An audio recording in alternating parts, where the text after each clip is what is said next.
Hi friends, నేను మీ జ్ఞానేశ్వర్. ఈ వీడియోలో మనము కొన్ని విషయాల గురించి క్లియర్ కట్గా మాట్లాడుకుందాము. అంతకన్నా ముందు బిగ్ బాస్ 9 టైటిల్ విన్నరు కళ్యాణ్ పడాలా అవుతాడా, తనుజ అవుతుందా, ఇమాన్యుయల్ అవుతాడా? ఈ ముగ్గురిట్లో మీరు ఎవరికి సపోర్ట్ చేస్తున్నారు, ఎవరు గెలవాలనుకుంటున్నారు, అదేవిధంగా ఎవరికి ఓటేస్తున్నారు అనేది ఈ వీడియోకి ఒక లైక్ చేసి కామెంట్ పెట్టండి.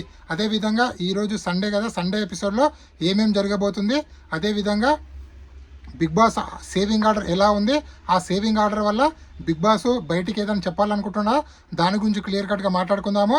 అదేవిధంగా second finalist, third finalist, fourth finalist, fifth finalist ఎవరయ్యారో అనేది కూడా వీడియోలో క్లియర్ కట్గా మాట్లాడుకుందాము.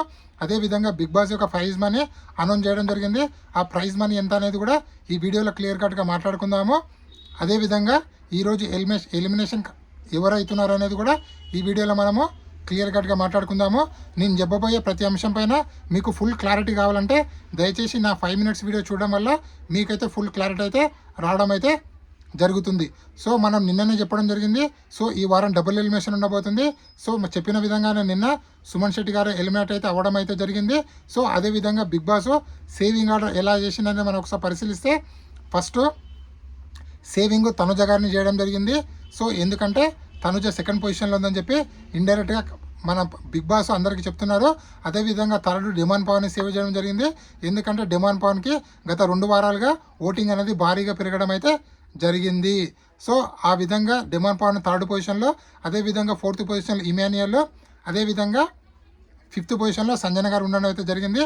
సో సెకండ్ ఫైనలిస్ట్ అయింది తనుజ గారు, థర్డ్ ఫైనలిస్ట్ అయింది డిమాండ్ పవన్, ఫోర్త్ ఫైనలిస్ట్ అయింది ఇమాన్యుయల్, ఫిఫ్త్ ఫైనలిస్ట్ అయింది సంజన గారు. సో బిగ్ బాస్ ఇక్కడ చెప్పడం జరిగింది. ఫస్ట్ పొజిషన్లో కళ్యాణ్ ఉన్నాడు, సెకండ్ పొజిషన్లో తనుజ ఉంది, థర్డ్ పొజిషన్లో డిమాండ్ ఉన్నాడు, ఫోర్త్ పొజిషన్లో ఇమాన్యుయల్ ఉన్నాడు, ఫిఫ్త్ పొజిషన్లో సంజన గారు ఉన్నారని చెప్పి బిగ్ బాస్ ఇండైరెక్ట్గా ఆడియన్స్కి ఇంట్ అయితే ఇవ్వడం అయితే జరిగింది. సో ఈరోజు ఎవరు ఎలిమినేషన్ కాబోతున్నారంటే first 7 Tanuja, demon Pavan, Emmanuel తర్వాత మిగిలింది ఎవరు, సంజన గారు, బర్ని, వీళ్ళిద్దరే మిగిలడం అయితే జరిగింది. సో వీళ్ళిద్దరి మధ్యలోనే ఎలిమినేషన్ రౌండ్ అనేది జరగబోతుంది. బిగ్ బాస్ హౌస్ ఉన్న కంటెస్టెంట్లు మ్యాక్సిమం సంజన గారు ఎలిమినేషన్ అవుతారు అనుకుంటారు, కానీ సంజన గారు ఎలిమినేషన్ కాకుండా ఇక్కడ బర్ని గారు అయితే ఎలిమినేషన్ అయితే అవ్వడం అయితే జరుగుతుంది. బర్నీ ఎలిమినేషన్ గల కారణాలు ఏంటంటే బర్నీ గారు ఆల్రెడీ ఒకసారి ఎలిమినేషన్ అయ్యి బిగ్ బాస్ హౌస్లోకి రావడం వల్ల తను టాప్ 5లో ఉండొద్దని చెప్పి ఆడియన్స్ గట్టిగా ఫిక్స్ అవ్వడం అయితే జరిగింది.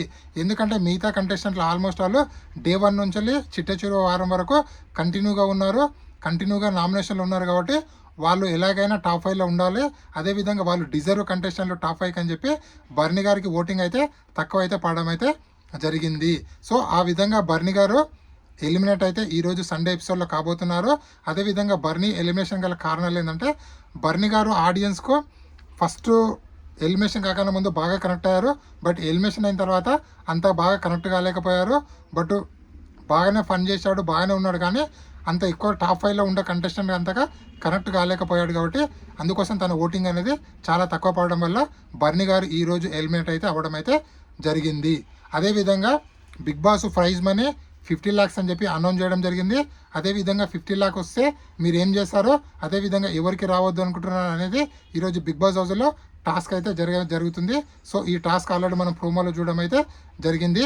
అదేవిధంగా బిగ్ బాస్ ఈరోజు ఒక పెద్ద డిసిషన్ అయితే తీసుకున్నారు. ఆ డిసిషన్ ఏంటంటే బిగ్ బాస్ టైటిల్ విన్నర్ ఎవరైతారో వాళ్ళకి ఎన్ని ఓట్లు వచ్చాయనేది ఈసారి డిస్ప్లే చేయబోతున్నారు అని చెప్పి మనకైతే షాకింగ్ అప్డేట్ అయితే రావడం అయితే జరిగింది. సో బీబీ చరిత్రలో ఇంతవరకు అలా డిస్ప్లే అయితే ఎప్పుడు చేయలేదు, బట్ ఫస్ట్ టైం డిస్ప్లే చేయబోతున్నారని చెప్పి అప్డేట్ అయితే రావడం అయితే జరిగింది. సో ఇక్కడ 5 మెంబర్స్లో ఆల్రెడీ అన్అఫీషియల్ ఓటింగ్ ప్రకారము ఎవరి ఓటింగ్ ఎలా ఉందంటే కళ్యాణ్ పడాల ఓటింగ్ అనేది 38%లో కొనసాగుతుంది. అదేవిధంగా తనుజ ఓటింగ్ అనేది 35%లో, అదేవిధంగా డిమాండ్ ఓటింగ్ అనేది 26%లో, ఇక్కడ ఇమాన్యుయల్ ఓటింగ్ అనేది 24%లో, 21%లో సంజన గారు అయితే కొనసాగుతూ ఉన్నారు. వీళ్ళల్లో విన్నర్ పొజిషన్లో ఉన్న కంటెస్టెంట్లు ఓన్లీ 2 కంటెస్టెంట్లే, అది కళ్యాణ్ పడాలా, తనుజ, వీళ్ళిద్దరిలోనే విన్నర్ మెటీరియల్ ఉన్నారు. కాబట్టి దయచేసి మీరు అనవసరంగా వేరే వాళ్ళకు ఓటేసి మీ ఓటును వృధా చేయకండి. విన్నర్ అయ్యే కంటెస్టెంట్లు కళ్యాణ్ పడాలా, తనుజ, కాబట్టి వీళ్ళిద్దరిలోనే ఎవరో ఒకరు విన్నర్ అయితే కాబట్టి దయచేసి మీరు వీరిద్దరిలో ఎవరికొకరికి ఓటు అయితే వేసుకోండి. ఎందుకంటే మిగతా వాళ్ళకు గెలిచే ఓపు అయితే లేదు కాబట్టి సో దయచేసి కళ్యాణ్ పడాల గెలవాలంటే కళ్యాణ్కి వేయండి, తనుజ గెలవాలంటే తనుజ వేయండి. ఇది ఇప్పటివరకు లేటెస్ట్ అప్డేట్. ఇలాంటి కొత్త కొత్త అప్డేట్ ఎప్పుడప్పుడు అందిస్తున్నాను. ప్లీజ్ మన ఛానల్ని లైక్ చేయండి, షేర్ చేయండి, సబ్స్క్రైబ్ చేసుకోండి. నేను మీ జ్ఞానేశ్వర్ ఈ కొత్త యూట్యూబర్ని సపోర్ట్ చేస్తారని మనసారా కోరుకుంటూ ఉంటాను. జై హింద్. ఉంటా మరి.